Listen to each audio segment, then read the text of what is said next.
গতকাল নামাজের এক রাকাত শেষ, একজন মুসল্লি ফোনে বলতেছে আমি মসজিদে আছি, কিংবা প্রয়োজনীয় কথা বলতেছে মসজিদের ভেতর ঢুকে। আপনারাও হয়তো অনেকে সাক্ষী আছেন। আমি তাৎক্ষণিক বলি না কেন, আমার একটা অভ্যাস, মানুষকে সরাসরি লজ্জা দেওয়া আমি পছন্দ করি না। আজকে আমভাবে বলছি, কেন একজন মুসলমান এত গাফেল হলে চলবে?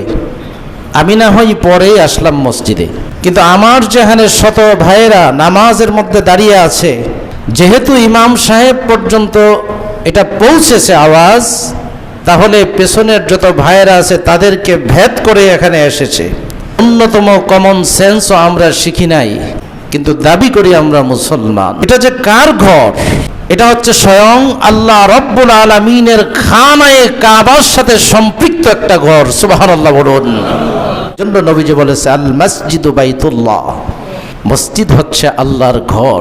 খানায়ে কাবা নির্মাণের পরে যেই কঙ্করগুলো বেঁচে ছিল, তাফসীর কারক বিভিন্ন তাফসীরে যেই তাফসীর করেছে সেই তাফসীর দ্বারা বোঝা যায়, এই তাফসীর কারকরা বলে যে এই খানায়ে কাবার কঙ্করগুলি বেঁচে যাওয়ার পর আল্লাহ ইব্রাহিম আলাইহিস সালাতু ওয়াস সালামকে বললেন, বন্ধু আপনি কঙ্করগুলি ছড়িয়ে দেন।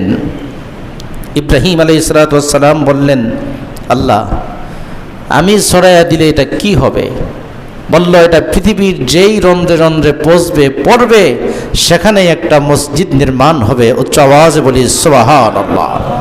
ইব্রাহিম আলাইহিস সালাতু ওয়াস সালাম আল্লাহর হুকুম মানলেন, নির্দেশ পালন করলেন, ছড়িয়ে ছিটিয়ে দিলেন। পৃথিবীর যেই জায়গায় পড়েছে সেই জায়গাতে একটা মসজিদ নির্মাণ হবে। উচ্চ আওয়াজে বলি সুবহানাল্লাহ। যেহেতু বললাম এটা খানায়ে কাবার সাথে একটা সম্পৃক্ততা আছে, আরো অনেক ব্যাখ্যা আছে।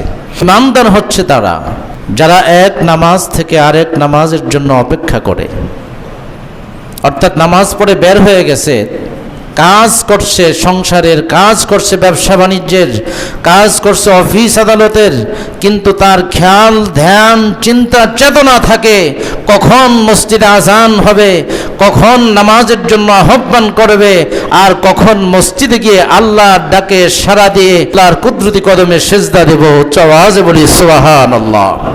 ইমানদারের অন্তর, মুমিনের অন্তর মসজিদে ঝুলন্ত থাকে। আমরা প্রায় সময় লক্ষ্য করি সালাম ফিরানোর পর, বিশেষ করে জুমার দিনে সালাম ফিরানোর পর মসজিদ থেকে বের হওয়ার একটা প্রতিযোগিতা আরম্ভ হয়ে যায়।